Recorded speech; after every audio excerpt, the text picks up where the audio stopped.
I saw the movie Ne Zha 2 and it made me cry like a baby.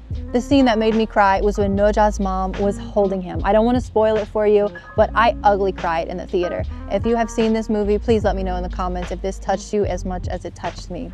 I'm BeeRoseinchina, and I'm going to talk about the movie that is literally setting the world on fire, Ne Zha 2. Let's talk about what this film has achieved in such a short amount of time. It has brought in a total box office of $1.7 billion. That is billion with a B, just like BeeRoseinchina. Also, it is the highest grossing animated film of all time, dethroning Inside Out 2. And it is number 8 for highest grossing films of all time, and it is the first non-Hollywood film in the top 10. Insane. This movie has literally made history left and right. But I feel like it's not really being talked about in the West, which is crazy. Let me know in the comments if you have even heard of this movie or if you've seen it. Let's talk about the director for a moment. He named himself Jiaozi, and he came from very humble beginnings. Just like the main character in the movie Ne Zha, he fought his destiny and he decided who he was gonna be. He self-taught himself animation, and he went on to make these masterpieces. The first movie, Ne Zha 1, is for free on YouTube if you want to see it. And let me tell you, Ne Zha 2, the animation leveled up big time. I'm gonna talk all about what's inside Ne Zha 2 now.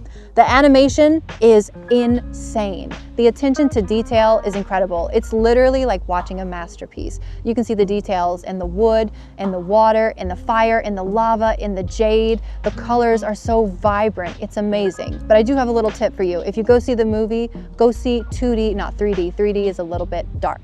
And as for the characters, they are very, very complex, and the character development is next level. You don't see characters who are flat and boring and either 100% good or bad. You see characters who have touches of good and bad in them, or touches of yin and yang, so they feel more like real people. Now onto Ne Zha. Who is this little boy god with a big attitude? Well, he was first mentioned in Chinese mythology back in the Tang Dynasty, and then he was again mentioned in the Ming Dynasty. In the first movie, we see that Ne Zha is born from a demon pearl and is destined to be bad. But with the love and guidance from his parents, he grows up and he decides that his destiny is his own. He will not be defined by where he came from. In the movie, we see that those who appear to be good and who should be good are actually the ones who are starting wars and are evil. Now, Ne Zha comes in and tries to bring about peace, but it is very, very hard for him because he faces prejudice against him. So even when he is trying to do good things, nobody will help him and people view him as doing something bad.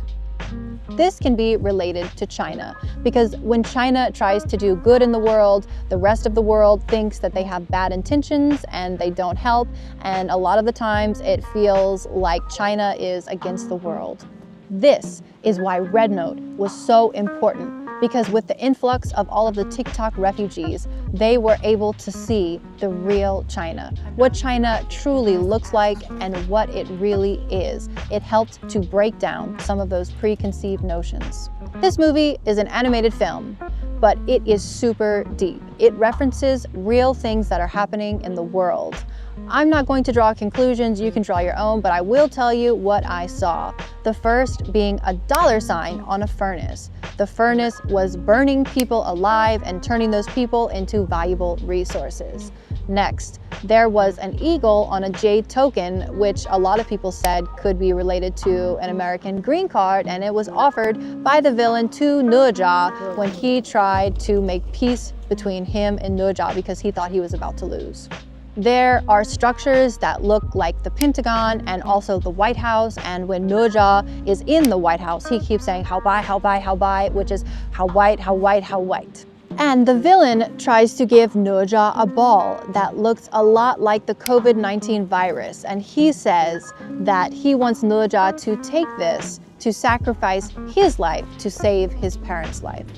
There are way more references made in the movie, not only to America, but to other countries and other things. Let me know in the comments what you saw in the movie.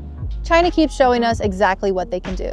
First, it was RedNote, then it was DeepSeek, and now it is Ne 2. I'm excited to see what China shows us next, to be honest.